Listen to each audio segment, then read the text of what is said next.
ہم جس دور میں زندگی گزار رہے ہیں اس میں دو چیزوں کی حفاظت بہت ضروری ہے: ایمان، عزت و آبرو۔ اس وقت باطل طاقتیں پوری پلاننگ کے ساتھ امت مسلمہ بالخصوص نوجوان لڑکوں اور لڑکیوں کے دین و ایمان اور عزت و آبرو چھیننے کی کوشش کر رہی ہے، اور اس مقصد کے لیے الگ الگ انداز میں اور نت نئے ناموں سے پروگرام پیش کیے جاتے ہیں، تہوار منائے جاتے ہیں، مختلف دنوں اور تاریخوں کو متعین کیا جاتا ہے، اور پھر تمام لوگوں کو وہ تہوار اور دن منانے کی دعوت دی جاتی ہے۔ چونکہ بہت سارے لوگ مل کر اسے مناتے ہیں، اس لیے کسی کو شرم اور جھجک بھی محسوس نہیں ہوتی، اور آہستہ آہستہ دل سے شرم و حیا کا جذبہ ختم ہو جاتا ہے۔ فروری کے مہینے میں بھی ویلنٹائن ڈے اور دیگر نام سے ڈے منائے جاتے ہیں، جن کا مقصد صرف اور صرف بے حیائی اور عریانیت کو فروغ دینا اور نئی نسل کو بے راہ روی کے راستے پر ڈالنا ہے۔ افسوس کی بات یہ ہے کہ بہت ساری مسلم لڑکیاں اور لڑکے بھی شوق سے اس طرح کے بیہودہ پروگراموں کا حصہ بنتے ہیں، جس کے نتیجے میں مسلم معاشرے میں بے حیائی بڑھ رہی ہے۔ یاد رکھنا چاہیے کہ حیا ایمان کا لازمی حصہ ہے، اور جس کے دل میں حیا نہیں ہوتی وہ آہستہ آہستہ ایمان کی دولت بھی کھو بیٹھتا ہے۔ آج کل مسلم لڑکیوں کے ارتداد کے جو واقعات پیش آ رہے ہیں، اگر آپ گہرائی میں جا کر دیکھیں گے تو ان کے پیچھے اس طرح کی بے حیائی والی تہذیب اور بے شرمی کو فروغ دینے والے پروگرام نظر آئیں گے، جن کا مقصد ہی مسلمانوں کو حیا اور ایمان کے جوہر سے محروم کرنا ہے۔ اسلام دراصل حیا اور پاکیزگی والا دین ہے، جو اپنے ماننے والوں کو حیا کی تعلیم دیتا ہے اور پاکیزہ زندگی گزارنے کا حکم دیتا ہے۔ قرآن کریم میں اللہ تعالیٰ کا ارشاد ہے: اے نبی، مومن مردوں سے کہو کہ اپنی نظریں بچا کر رکھیں اور اپنی شرمگاہوں کی حفاظت کریں، یہ ان کے لیے زیادہ پاکیزہ طریقہ ہے جو وہ کچھ کرتے ہیں، اللہ اس سے باخبر رہتا ہے۔ اور اے نبی، مومن عورتوں سے کہہ دو کہ اپنی نظریں بچا کر رکھیں اور اپنی شرمگاہوں کی حفاظت کریں اور اپنا بناؤ سنگار نہ دکھائیں بجز اس کے جو ظاہر ہو جائے، اور اپنے سینوں پر اپنی اوڑھنیوں کے آنچل ڈالے رہیں۔ عزیزان گرامی، اسلام نے شرم و حیا کو انسان کا زیور قرار دیا ہے۔ عفت و عصمت، پاک دامنی اور اپنی شرمگاہوں کی حفاظت کو انسانی معاشرے کا فریضہ قرار دیا ہے۔ پاک دامنی اسلامی تہذیب کی جان اور اسلامی معاشرے کی پہچان ہے۔ جس شخص اور سماج میں شرم و حیا نہ ہو وہ اللہ کی رحمت سے محروم ہو جاتا ہے، شیطان اس پر حاوی ہو جاتا ہے اور اللہ کے غضب کا وہ مستحق بن جاتا ہے۔ دو چیزیں انسان کو سب سے زیادہ برباد کرتی ہیں، ایک حرام خوری اور دوسری حرام کاری۔ اسی لیے جناب رسول اللہ صلی اللہ علیہ وسلم نے فرمایا ہے کہ اگر تم دو چیزوں کی حفاظت کی ضمانت دو تو میں تمہیں جنت کی ضمانت دیتا ہوں، ایک وہ جو تمہارے دو جبڑوں کے بیچ میں ہے یعنی زبان، اور دوسری وہ جو تمہاری دو رانوں کے بیچ ہے یعنی شرمگاہ۔ بے حیائی اور بدکاری کو اسلام نے سختی سے روکا ہے، اور فرد اور معاشرے کی پاکیزگی پر سب سے زیادہ زور دیا ہے۔ اللہ تعالیٰ کا ارشاد ہے: قل انما حرم ربی الفواحش ما ظهر منها وما بطن والاثم والبغي بغیر الحق۔ اللہ تعالیٰ کی نظر میں انسان کا سب سے گھناؤنا جرم زنا کاری ہے، خواہ زبردستی کسی کی عزت لوٹی جائے یا باہمی رضامندی سے بدکاری کی جائے، دونوں حرام ہیں۔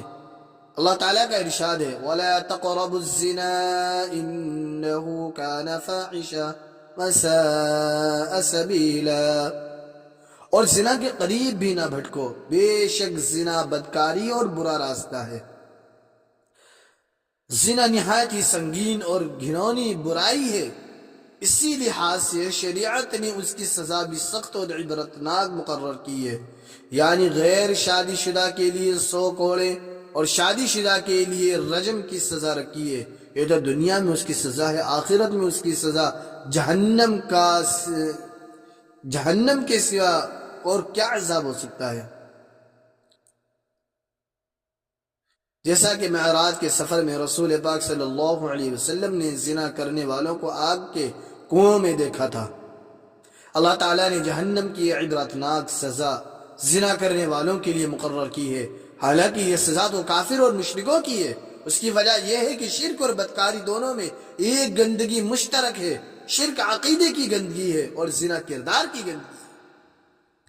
شرک ایمان کا زبان و دل سے انکار ہے اور زناکاری ایمان کی عمل نفی ہے۔ چنانچہ رسول پاک صلی اللہ علیہ وسلم فرماتے ہیں لا یزن الزانی حتی یزنی وہو مومن، زناکار جس وقت زنا کرتا ہے اس وقت مومن نہیں رہتا۔ عام طور پر زنا کا ارتکاب کوئی ایک دم نہیں کرتا، پہلے نظر اٹھا کر دیکھتا ہے، پھر اپنے دل میں گناہ کا خیال لاتا ہے، پھر گفت و شنید کرتا ہے، پھر اس کے لیے عملی تدابیر کرتا ہے اور پھر اپنی عزت و آبرو کا شیشہ توڑ لیتا ہے۔ اللہ تعالیٰ نے اسی وجہ سے صرف زنا کو حرام نہیں قرار دیا بلکہ زنا کی طرف لے جانے والے راستوں کو بند فرمایا اور زنا کے قریب بھی نہ جاؤ۔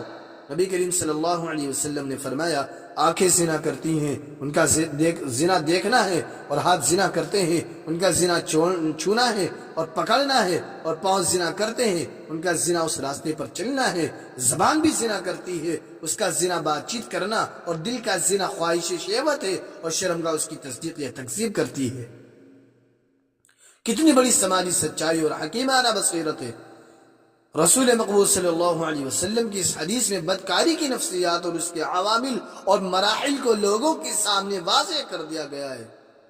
اللہ تبارک و تعالی نے زنا کے ان تمام راستوں کو بند کرنے کے لیے مومنوں کو شرم و حیا اور پاک دامنی کے ایسے احکام دیے ہیں جو ان کی شخصیت اور سیرت کو پاکیزگی اور معاشرے کو اخلاقی بلندی عطا کرتے ہیں۔ صاحب کردار وہ نہیں ہے جس نے برائی اس وجہ سے نہیں کی کہ اس کو موقع نہ ملا، بلکہ با کردار مومن وہ ہے جس کو بدکاری کا موقع ملا مگر اللہ کے خوف سے اس نے بدکاری نہیں کی۔ حضرت یوسف علیہ السلام کی مثال رہتی دنیا تک کے لیے روشن ہے۔ ان کی مالکہ جو حسن اور دولت کی بھی مالکہ تھی، جب برائی کے لیے بلایا تو آپ نے انکار کر دیا، پاک دامنی کی خاطر جیل کی سزا کاٹی مگر بدکاری کا ارتکاب نہ کیا۔ یہ سارے انسانوں کے لیے نمونہ ہے۔ بدکاری اور بے حیائی سے بچنے کے لیے اسلام کا پہلا حکم شرم و حیا کا احساس اور نگاہ کو نیچے رکھنا ہے۔ یہ حکم مرد و عورت، لڑکے اور لڑکیاں دونوں کے لیے ہیں۔ اگر نگاہ میں شرم و حیا نہیں ہے اور مرد و عورت ایک دوسرے کو دیکھ کر لذت حاصل کرتے ہیں تو بدکاری میں مبتلا ہونے کا پورا اندیشہ ہے۔ اسی لیے اللہ کے نبی صلی اللہ علیہ وسلم نے فرمایا کسی عورت کو بار بار نہ دیکھو، پہلی نظر تیری ہے مگر دوسری نظر درست نہیں ہے۔ اس زمانے میں اخلاق و کردار کی بربادی سب سے زیادہ نظر بازی کی وجہ سے، اسی وجہ سے جملہ بازی، چھیڑ چھاڑ اور غیر اخلاقی حرکات سرزد ہوتے ہیں۔ جناب ماہر القادری فرماتے ہیں شرم و غیرت ہے آبرو جمال، اے میری شاہد پرید تمثال، سر سے آنچل ڈھلک گئے تو کیا تو مگر دامن نظر کو سنبھال۔ بدکاری اور بے حیائی سے محفوظ رہنے کے لیے دوسرا حکم اسلام نے مرد و عورت دونوں کو یہ دیا ہے کہ اجنبی مرد و عورت تنہائی میں نہ ملے، کیونکہ جب دو اجنبی مرد و عورت تنہائی میں ہوتے ہیں تو تیسرا شیطان ہوتا ہے کہ ان دونوں کے دلوں میں برائی کی چنگاری چھوڑتا ہے اور یہی چنگاری شعلہ بن کر دونوں کی عصمت کو جلا دیتی ہے۔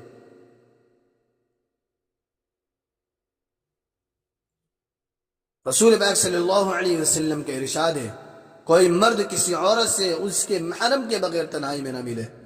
آج کل تجربہ گاہوں میں، ریسرچ کے نام پر تعلیم گاہوں میں، دفتروں میں اور کال سینٹرز پر لڑکیوں اور لڑکوں میں تنہائی میں ملنے کا جو ماحول پیدا ہوا ہے اس نے برائی اور بدکاری کی فضا پیدا کر دی ہے۔ اسلام اس کو انسانی شرافت کے منافی قرار دیتا ہے۔ تیسرا حکم اسلام نے یہ دیا ہے کہ شائستہ لباس استعمال کرے، لڑکیاں اور خواتین خاص طور پر ایسا لباس استعمال نہ کرے جس سے جسم کے نشیب و فراز کی نمائش ہو اور دوسرے لوگوں میں خواہشات نفس جاگے اور اخلاقی فتنہ و فساد رونما ہو۔ رسول اللہ نے فرمایا بہت سی عورتیں جو دنیا میں لباس میں ہیں آخرت میں ننگی ہوں گی۔ یہ وہ عورتیں ہیں جنہوں نے ایسا لباس استعمال کیا ہوگا جو ان کے نسوانی حسن کی نمائش کرے، جو پردہ پوشی کے لیے ناکافی ہو۔ حضرت اسماء رضی اللہ تعالی عنہ سے حضور پاک صلی اللہ علیہ وسلم نے فرمایا اے اسماء، جب لڑکی بالغ ہو جاتی ہے تو اس کا جسم اس کے چہرے اور ہتھیلی کے علاوہ ڈھکا رہنا چاہیے۔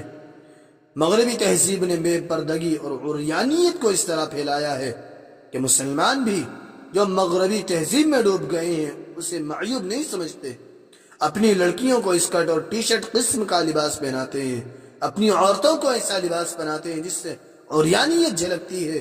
سب سے زیادہ بے حیائی ان تعلیم گاہوں میں پائی جاتی ہے جہاں لڑکے اور لڑکیاں ایک ساتھ تعلیم حاصل کرتے ہیں، جہاں بے پردگی معیوب نہیں ہے، ماحول میں آوارگی ہے، نگاہوں میں حیا نہیں، دلوں میں غیرت نہیں، بدکاری کا دروازہ چوپٹ کھلا ہے، کوئی روک ٹوک نہیں، یہ اسلامی غیرت و اہمیت کے منافی ہے۔ اسلام نے چوتھا حکم بدکاری و بے حیائی سے حفاظت کے لیے دیا ہے کہ عورتیں اپنی زیب و زینت کا استعمال اپنے گھر میں کریں اور باہر نکلیں تو اپنی حسن اور زینت کی نمائش نہ کریں، اس سے ان کو اطمینان و سکون ملے گا اور برے نگاہ سے محفوظ رہیں گی۔ رسول اللہ صلی اللہ علیہ وسلم نے ارشاد فرمایا نامحرم کے سامنے زیب و زینت کا اظہار کرنے والی اس تاریکی کی طرح ہے قیامت کے دن جس میں روشنی نہ ہوگی۔ ہمارے سماج کی اخلاقی حالت الٹی ہو گئی ہے۔ جب عورتیں اپنے گھروں میں ہوتی ہیں تو زیب و زینت نہیں کرتی اور اپنے شوہروں کی تسکین کا خیال نہیں کرتی، اور جب شادی بیاہ اور دوسرے سماجی پروگراموں میں جاتی ہیں تو خوب بناؤ سنگار کرتی ہیں، جس سے دوسرے مردوں کے دلوں میں فتنہ پیدا ہوتا ہے۔ اس ماحول کو بدلنے کی ضرورت ہے۔ بدکاری اور بے حیائی سے محفوظ رہنے کے لیے اسلام نے پانچواں حکم یہ دیا ہے کہ عورتیں اپنے سینوں پر اپنی اوڑھنی یا چادر ڈال لیا کریں۔ اللہ تعالیٰ کا ارشاد ہے يا أيها النبي قل لأزواجك وبناتك ونساء المؤمنين يدنين عليهن من جلابيبهن ذلك أدنى أن يعرفن فلا يؤذين وكان الله غفورا رحيما۔ اے نبی اپنی بیویوں اور بیٹیوں اور اہل ایمان کی عورتوں سے کہہ دو کہ اپنے اوپر اپنی چادروں کے پلو لٹکا لیا کریں۔ یہ زیادہ مناسب طریقہ ہے کہ تاکہ وہ پہچان لی جائے اور نہ ستائی جائیں۔ اللہ تعالیٰ غفور و رحیم ہے۔